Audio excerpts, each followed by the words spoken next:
Chapter 2. The Vegan Line. Sasha. From Lyra we move to Vega, and as you will see, vegan characteristics actually planted the seeds for the challenges and characteristics of other members of your galactic family. As we mentioned, Lyrans chose to express more of their masculine energy, especially in the early eras. However, groups within the Lyran lineage that didn't really connect with masculine energy and wished to live a different way. They wanted a more spiritual, inwardly focused existence. These groups migrated to star systems in the direction of the star Vega, as seen from Earth. This was the beginning of the Vegan lineage. At first, these very early Vegans attempted to explore more of the feminine expression, or what they believed was a focus on spirituality. They developed a number of spiritual practices, including meditation, because they wanted to go back home to the lake, so to speak. But something very interesting happened that became a detour on their road home. After generations sought to connect with feminine energy, they started to split internally, splitting the mind and the heart, or the masculine and the feminine. Instead of a balanced expression of the duality of the universe, they focused on the mind, deluding themselves into thinking it was a true spiritual path. They believed perfection of the mind and eradication of emotions would bring them spiritual perfection. Their beliefs about the role of emotion were flawed, and this split widened over generations. When we talk about emotions, we include the capacity of the heart to love. If you push down negative emotions, you also push down the heart's capacity to love. This is what happened with the Vegans. They became extremely mentally focused and emotionally dry. The icon you know as Mr. Spock from Star Trek is a perfect example of Vegan consciousness. They channeled all the passion and excitement natural to biological beings to the mental body. It is from this condition that the Zeta beings, whom we will address shortly, established their foundation. The upside was that the Vegans developed an innate ability to connect with natural spirituality, similar to Japanese Shintoism and other indigenous spiritual orientations that revere nature. Throughout the galactic family, there is a spiritual system we call Vegan mysticism that has influenced nearly every group in the galactic family, including Earth. Shintoism is just one of the Earth's spiritual systems influenced by Vegan mysticism. Vegans had a tremendous capacity for spiritual connection, but when they began to create the split between heart and mind, the downside revealed itself. This split spread through many other galactic civilizations all the way down to Earth. You might ask why this happened. There are two aspects of that question we wish to answer. There is the little y, the microcosm, and the big Y, the macrocosm. The macrocosmic answer has to do with the Golden Lake and its original intention to experience separation. Fragmentation is a masculine act. Therefore, all the journeys of your galactic family are tainted with masculine energy, which leans toward separation. This archetype affects all aspects of creation. The act of separation is masculine, and the act of integration is feminine. It is hard to connect with the process of integration while still clinging to separation. The little y, or the microcosmic interpretation, is that even though they focused on spirituality, which is inherently male-female balanced, they were still influenced by the big directive from the One. That directive compelled them to experience the masculine energy of separation. This led them to believe that if they could just refine their mental bodies, the source of masculine energy as they saw it, they could progress more spiritually. The irony is that they still displayed Lyran characteristics, but in their inner selves rather than in their society. As time went by, they fooled themselves into thinking they were more spiritual, but they had just recreated the Lyran dynamic in their own way. Question: why did the metaphorical Golden Lake want to experience separation? When you are fully integrated as the Golden Lake is, there is no movement. It is completely still. It is both the beginning point and the end. We Pleiadians believe that the flow of the universe moves like a Mobius or an infinity symbol, much like an in-breath and an out-breath. The universe goes through cycles of separation and integration. Everything is paradoxical because these seemingly opposite states exist simultaneously, but the human mind can now only perceive one at a time. As you spiritually evolve, you will be able to perceive your dual nature without experiencing the discomfort of the paradox. It isn't that the Golden Lake wanted to experience separation. It was just part of the cycle. This separation can be a key for growth. You are still the lake. You will always be the lake. This little person in the human body still expresses the lake. The consciousness that looks through the eyes is the lake, but because of the anchor of the ego, It mostly thinks it is separate, except for rare moments when you feel that connectedness. Question. We always see the Golden Lake, so can we go back to any time? Keep in mind that you cannot see the Golden Lake as something outside of you because you are the Golden Lake. The only thing that stops you is your ego, which is like an anchor weighing you down. The layers of experience diagram in the previous chapter is like a roadmap. It shows you how to navigate your emotions, your belief systems, and your thoughts to help you return to lake consciousness. Question. So the Vegans suppress their emotions. Since love is an emotion, did they suppress it too? Yes, but they didn't believe that's what they were doing. Their love was very mental. Question. What is the origin of love? Can you define love? The origin of love is the golden light of the lake. It is you. You are that lake. The human concept of love is very different from the true experience of it. You usually believe love is triggered by something outside of you, but love really is your original state. When all obstacles to your original state are removed, only love remains. This is much like how the sun always shines but is sometimes hidden by clouds. Disowned human emotions, beliefs, and attachments are like those clouds. Remove them and only the sun remains. Thus, love is the primordial energy of the universe. It is not an emotion, only humans label it that way. As your species evolves, you will learn to feel love without any external stimuli. You will learn there is nothing devoid of love. It is the whole universe itself. It also is you. Question. There are many small and limited definitions of love. Most humans think love is only between partners. Love between partners, no matter the gender, especially in the state where you are being physically intimate, is a way that you can experience the primordial energy of the universe. If you drop your barriers, this is one reason for the sexual act. Older species such as the Pleiadians and others that have almost finished their incarnational cycles believe the act of intercourse is not as important because we feel that love between us all the time. It is more important for humans because it gives you the opportunity to connect with each other and reconnect with the universe. Question. How did the Vegans evolve? At a certain point in their evolution, the Vegans saw the split in themselves. They'd had the split for so long it was hard for them to shift quickly. Much like the Lyrans, it required self-observation. Actually, self-observation is one of the keys for all older species to facilitate their awakening process, as it will be for you. Because of their many spiritual practices, they had the discipline and motivation to make these shifts, but they did not happen quickly. By observing themselves honestly, they were able to see the split, and then they had to reaffirm their spiritual commitment in a new way. Remember, they originally thought that they were spiritually committed because they wanted to focus their energy internally, but they ended up splitting within themselves. As a result, they had to return to the emotional bodies and heal themselves from there. They had seen what happened to the Zetas, who were part of their genetic line, and they were determined not to repeat the same pattern.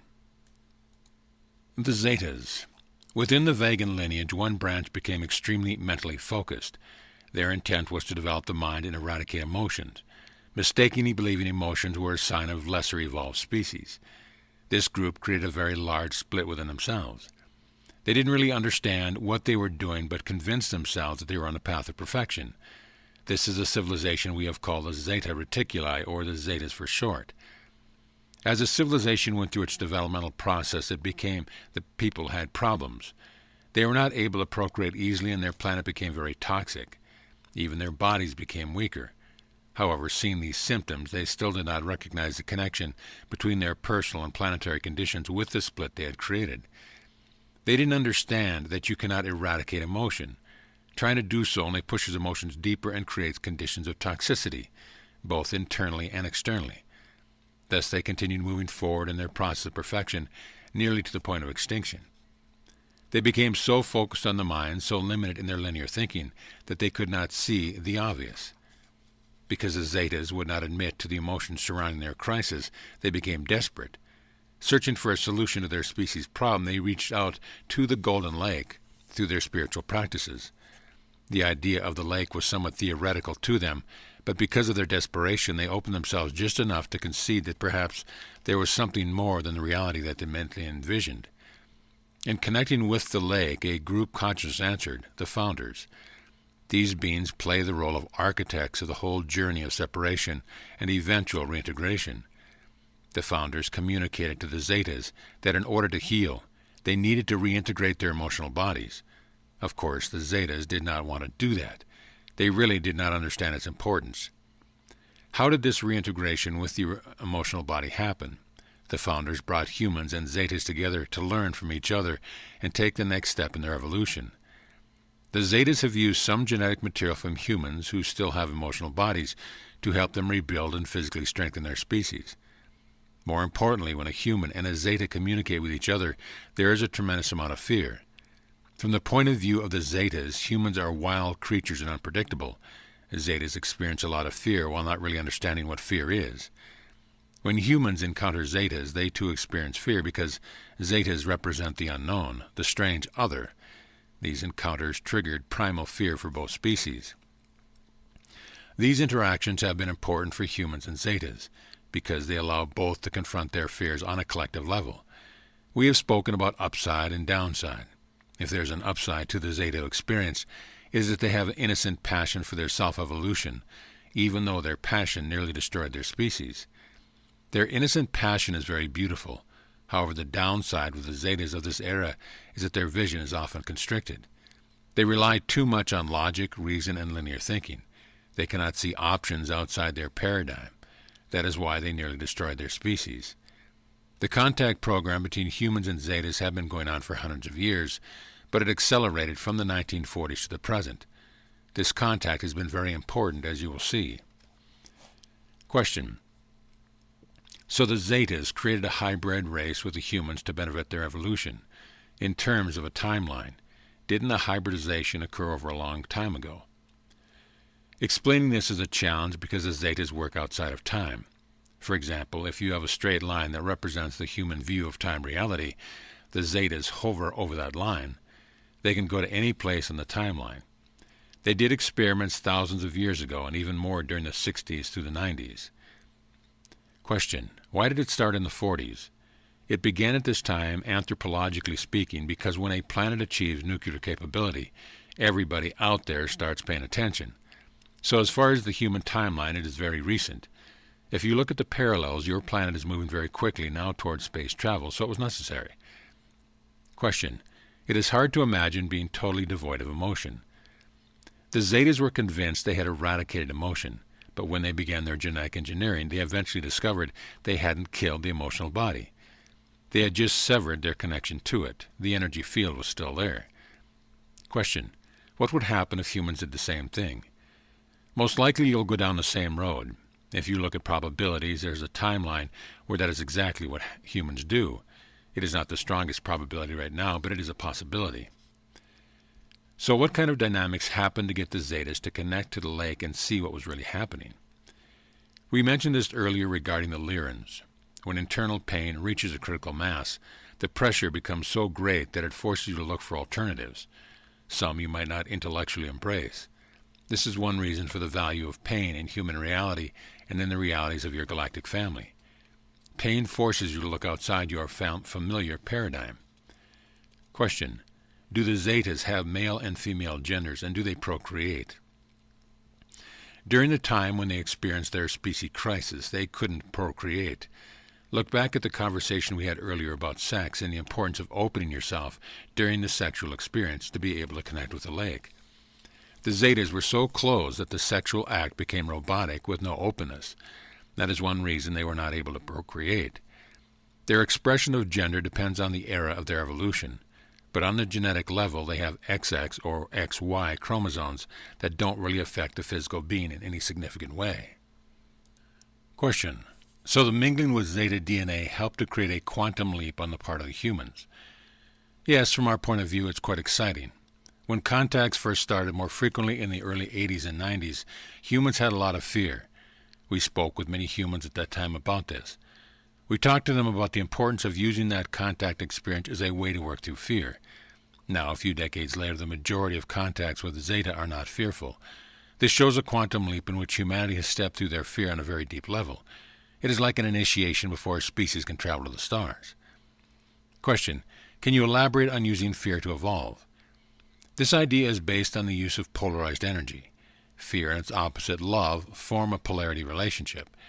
You cannot go back into the lake if you cling to a fearful paradigm. The energies are not compatible. To get to the lake, you have to pass through the doorway of fear. Returning to the diagram of the layers of experience, we mention the ego gate. Fear is one of the metaphorical soldiers standing at that gate. The ego doesn't want you to go back to the lake, the original state of oneness. It uses fear as a way to stop you. Question: is it a valid methodology to maximize fear in order to merge into the lake? That question is very vegan in style. Yes, it is valid, but it depends on the intention. There is a story of Buddha's enlightenment where he meditates under the Bodhi tree. Before he reaches enlightenment, he experiences his greatest archetypical fears and has to face them, including demons and all the projections of the shadows within. It is almost too much for him to bear, but he stays with the process, walks through the doorway, and is enlightened. This process is organic and cannot be artificially induced until a person is ready. The essassani. Question: since you were talking about fear regarding the relationship between humans and Zetas, would you please talk about the result of that relationship, one of the hybrid races known as the essassani? We were talking about the Zetas doing hybrid work with humans. They created many lines of hybrids, some known and some unknown. Some lines were weak and did not survive. Others matured and eventually went off on their own into the universe. The most famous is the civilization of the essassani. The civilization of the essassani is extremely important to humanity. It represents a possible future timeline for Earth. Genetically, they are part human and part Zeta, but what they also represent is a type of alchemy.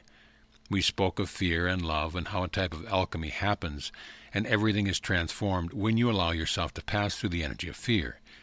This is why the essassani species is so awakened. Their birth came from that alchemy of fear and love. This is why when humans listen to the channeling of Bashar through Daryl Anka, they can feel the power of that alchemy. It gives them confidence that they too can walk through their fear. Question: so the essassani represent the future of humanity? Yes, Bashar has said that even though they are a hybrid of humans and Zeta, they also have their ancient history. We know this might be a little confusing for some humans since we said that the 60s, 70s, 80s, and 90s were the peak of this work. So how could the essassani have an ancient history? The timelines are not parallel. When we said the Zetas hover above the human timeline, they could actually interject that genetic line at any time in the timeline when working with their genetic projects. From a human point of view, the line was inserted in ancient past to give the essassani time to develop as a species. Question: so the upside of the essassani is that they are an integration of love and fear? Yes, that is one upside. Another upside has to do with their qualities of integrity. This means their thoughts, emotions, actions, and intentions are all in alignment. That is, in a sense, a perfect model for a civilization, because what results is the creation of authentic beings. If we were to say there is a downside, we notice that from a human point of view, essassanian solutions to human challenges seem too simplistic for many humans. The execution of the essassani philosophy in a human reality is difficult for humans, and the depth of their philosophy isn't yet fully understood, no matter how clearly Bashar might communicate it. The Orions. To talk about the Orions now, we have to go back to Lyra and Vega. As we have said, these lineages have many branches. Some of the branches from Lyra and some from Vega joined together and eventually became the Orion civilization. For readers not familiar with the Orions, they represent the most polarized civilization that ever existed in your galactic family. The dynamic was threefold. There was a very controlling empire, much like if you imagine a dictatorship on Earth, but multiplied by 1,000,000. There was absolute control. The population being controlled struggled with victim consciousness. Finally, a secret group of resistance fighters called the Black League sought to free the Orion people from the empire. The word black is used to mean hidden. The intention of the Black League was positive, but in terms of polarity dynamics, they exasperated the problem. As long as they were two sides that continually fight, they will always stay locked in the polarized energy of retribution. For millennia, the Orion civilization was locked in this polarity drama. Their awakening happened in a very intense and unusual way, and had to do with the conception and birth of a very special being that they would call on Orion Christ. We mentioned how the Zetas were desperate and called to the metaphorical lake. The same thing happened to the Orions. In the darkest time, the Orion Black League priests became desperate, and they called out to the lake. The priest received an answer which had to do with performing a ritual to conceive a child with a priest and a priestess. A symbolic drop from the lake would incarnate in this special baby, untainted by the polarity perpetuated in Orion for millennia.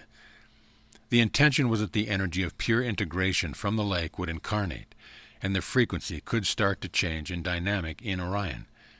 This is a very unusual way to shift a civilization that really only works with a civilization in intense conflict. But even more deeply than that, it was simply a matter of timing. Energetically, the intense polarity had reached a tipping point, as all polarity eventually does. When they reached out to the lake, the dynamic was about to shift anyway. The birth of the Orion Christ helped the process along. It was a symbolic way to focus the energy on Orion's transformation. Regarding upsides and downside, we would say one upside of the Orion was their intense focus and passion. Orions never saw the emotional body as negative. Except for the priests, they expressed their passion in an uncontrolled way, almost to the opposite degree of the Vegans. They were extremely loyal and dedicated to their cause, and they experienced deep love. They can see how this state of being is the combination of both their Lyran and Vegan attributes. The downside was that their passion kept the conflict in place. They did not know how to balance their emotions. They could harness that energy for magical practices at times, but they couldn't see the larger picture. Question: how did the Orions eventually heal their polarity? We have found that the best way to describe this is with metaphor. Imagine you have two really powerful magnets, and the direction they are turned causes them to repel each other. When you put those magnets under the pressure of repulsion, it creates a new energy field, compression. Scientifically, you would call it a type of fusion. When you create fusion, it forces together two opposites that create a release of energy.